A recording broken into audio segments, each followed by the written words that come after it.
question is that the motion be agreed to. I call the member for Kooyong. Thank you, Madam Deputy Speaker. I rise to move that this House rejects calls to reduce funding to non-government schools to 2003-4 levels that put at risk the financial viability of many non-government schools and leave many students disadvantaged. Of the many issues and topics we debate in this chamber, there are a few more important than education. It is, in the words of Thomas Jefferson, the first defence of the nation. As I said to the House in my maiden speech nearly 2 years ago, there is bipartisan agreement with Menzies' proposition that the lack of money must be no impediment to bright minds. But it is at this point that the ideological battleground begins. We on this side of the political divide believe that parents have a fundamental right to choose the type of school they send their child to, be it government or non-government. This individual choice should be supported and encouraged, representing, as it does, a central tenet of liberal philosophy. In contrast, for many of our opponents on the other side, non-government schools are simply necessary evils that they must live with but never accommodate.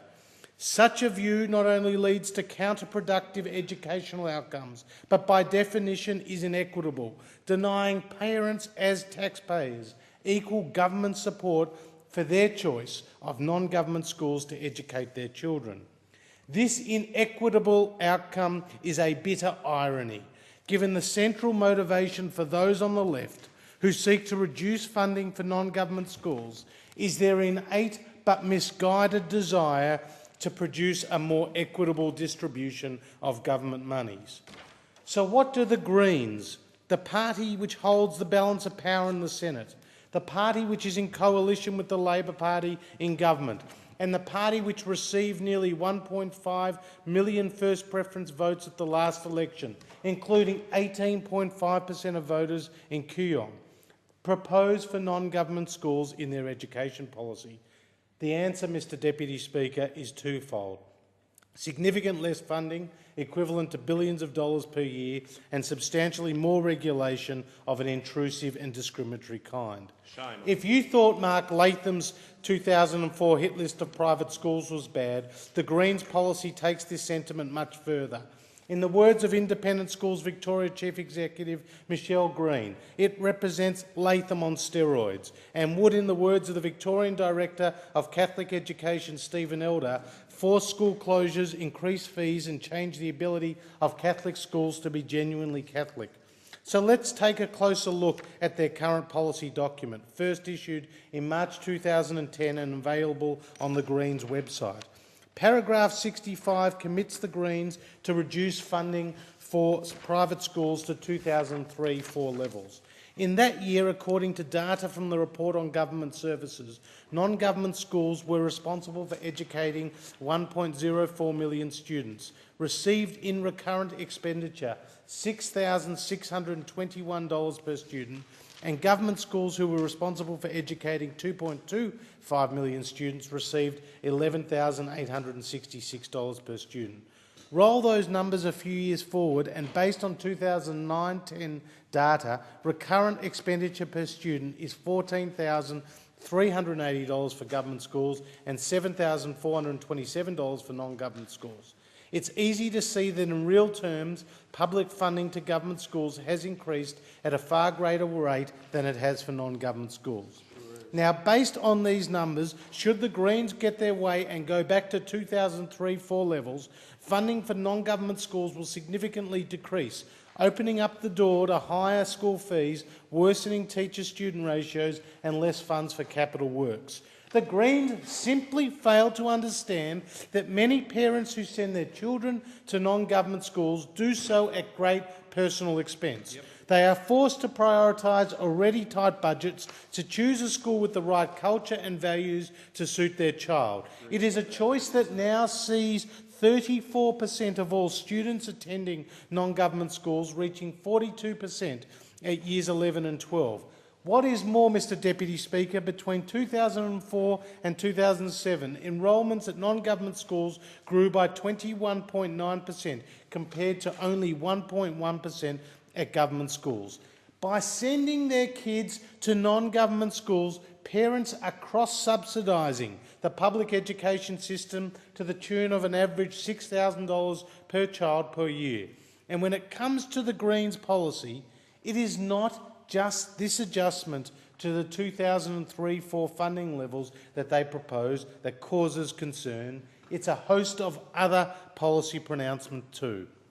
In paragraph 62, the Greens want, quote, proper consideration of the resource levels of non-government schools and their financial capacity, including fees and other parent contribution. Now, this opens a Pandora's box of issues, for currently under the SES funding model, monies raised by schools through philanthropic efforts or fees doesn't impact their government funding. But the Greens would dispense with this, and by making the connection with federal funding, would put in place invidious disincentives for schools to raise more funds from their own parent body. So too in paragraph 62, the Greens want, quote, non-government schools to be fully accountable to the Parliament and therefore transparent to the public on their use of government funds and their financial situation, including all income and assets. One could envisage school principals and parent body chairpersons being hauled before Senate estimate type committees to expound on the, quote, true state of their balance sheet and all manner of expenditures. The Greens want in para 64 to end public subsidies to the wealthiest private schools. What constitutes in their eyes a very wealthy private school could be the antithesis of what it is in reality.